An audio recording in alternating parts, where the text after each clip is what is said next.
ኢዮብ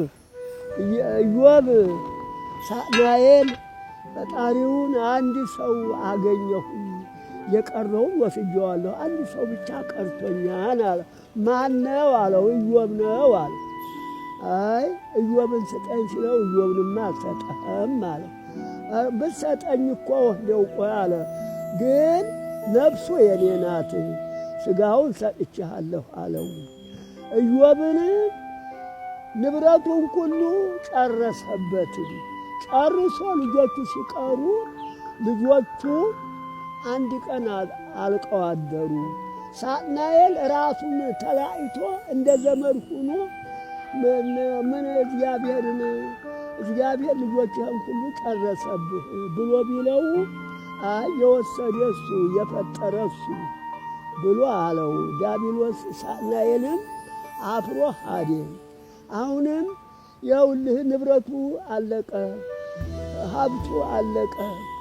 አሁን ምን ብሎ አንተን ሁልጊዜ አመሰግነኛም ብሎ ያው ሁሉ ንብረቱ አልቆ ያው ሁሉ አመሰግነኛል።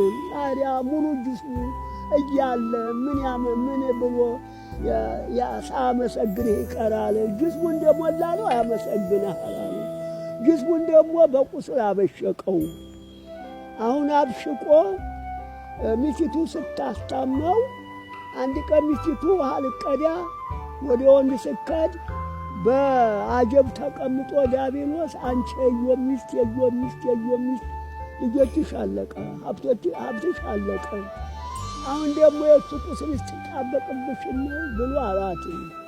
ቆይ ውሃ እንኳን የሚጠጣው አድርሼ ልምጣ ብትለው ተይው አላት።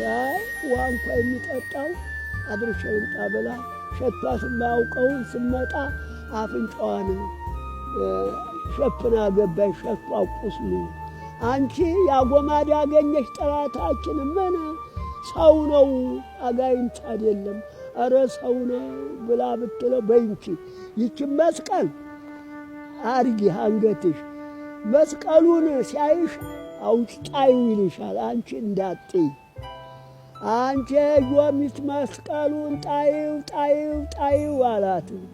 ዝም ብላ መስቀሉን አርጋ ስትሄድ እንዳቧራ እንደ ጭስ ተኖ ጠፋ።